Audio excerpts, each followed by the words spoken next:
which I'll show you some photos of in a moment, runs along the west side of the mountains and then takes a turn into the mountains just here.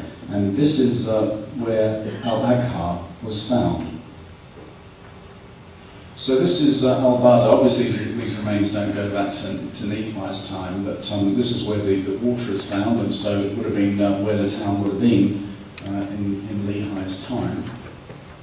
And then you would leave Al-Bada and you would travel next to the mountains. You can see here tents of Bedouins, and you get an idea of the size of the mountains from the tamarisk trees in the distance there. Now, we get a few clues as to what we're looking for when we find Shazer. Shazer is, as a name, Groom tells us that Shajer means a valley or area abounding with trees or shrubs, and Nibli refers to the same thing. Also, Shazer in Hebrew means twisting or intertwining. And this may give us a clue as to why Lehi calls the place Shazer. We were looking for a valley with trees. As you travel along next to the mountains, you come to a point where there is a valley that intersects your route. And I don't know if you can see there's some greenery there. You can begin to get the idea that there are some trees here.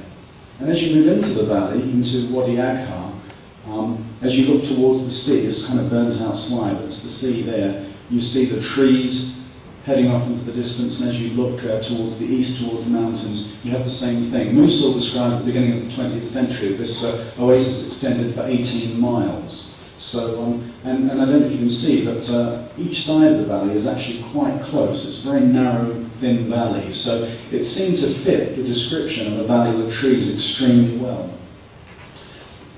There's another thing, there's another town called Shazer on the Frankincense Trail down in Oman.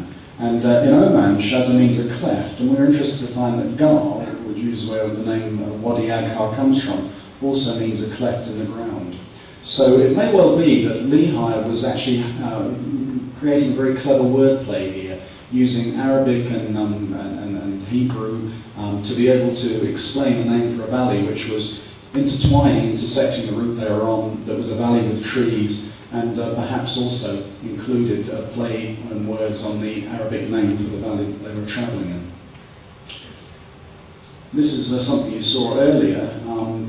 Could this have been where the trading halt was? This is the showing archaeological sites in Midian. This is Wadi Tayyib al-Ism here, with the Iron Age remains, where we think the valley was. This is Midian itself, and you can see the number of remains there. And you can see that, as it's named here, Wadi Asham, is another name for Wadi Agha, has by far the highest concentration of archaeological remains, many of which date back to the Iron Age, and so we know that this valley had been fertile for a very long period of time. We were able to find some of the archaeological remains there, which probably equated to the caravanserai that they would have travelled through. And one of the things you have to remember is we'll show you lots of pictures of trees, and I don't want you to get the idea that Arabia is just full of trees. This is the standard terrain in Midian, and to find a valley with trees is extremely unusual.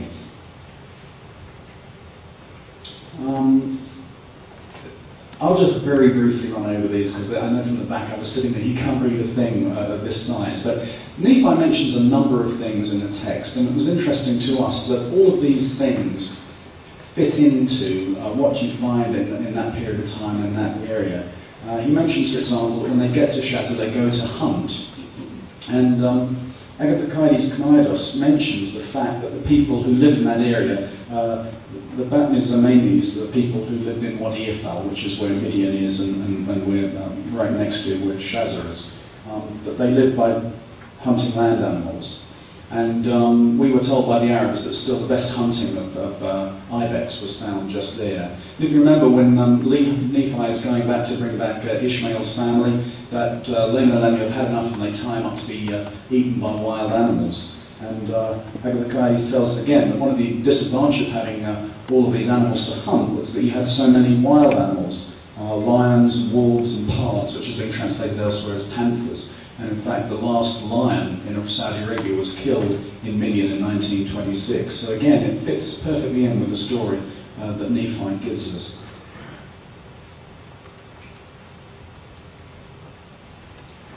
Thank you, Richard. In fact, the only place on the TPC maps, where it says trees, it's right there. Next, Nephi said they left Shazer and they traveled in the most fertile parts of the wilderness. Most fertile parts of Saudi Arabia? I mean, that just seems odd that Joseph Smith was a farmer. I think he would have used that word very selectively. This is the terrain that we went through for about 100 miles until we came to some halts. Now these halts start near the old town, Frankston's town of Dedan, and it's a chain of villages. They're about a day's travel by camel apart, and they form a ring like this. Along each of those villages, there was found a village and an agricultural area. Now, since Ramesses II, that area has been called Hagar, which means farms. We went to the Dictionary of Arabic Topography and Place Names by Nigel Groom, the expert on Arabian topography and place names. We found that there were some other spellings, alternative spellings, for Hajar. Each of those, he says, means a fertile part of land. So that area was called a fertile part of land. Again, these are the villages that are along there. Here's some examples of some of those villages that you come across.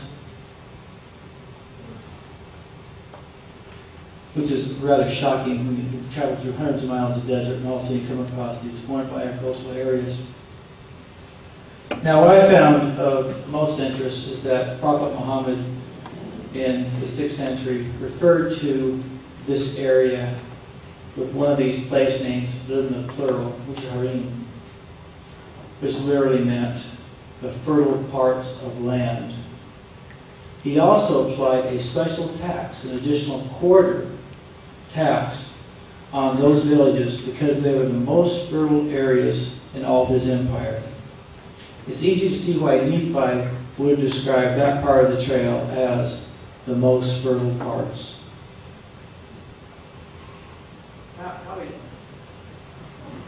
What do you want to do? Time to wind it up. Okay. We don't have time to go through all of this in too much detail. We apologize. It was amazing to us over a 6-year period as we traveled this, how so many of the things that Joseph Smith spoke about and wrote about in the Book of Mormon actually are there. So I'm going to have to ask you to believe me here when I head down to the very end of the trail. And I'm just going to run through this so you can kind of get an idea of some of the things that we would love to be able to talk to you about, and you are more than welcome to read about in the book, which is at the back of the room.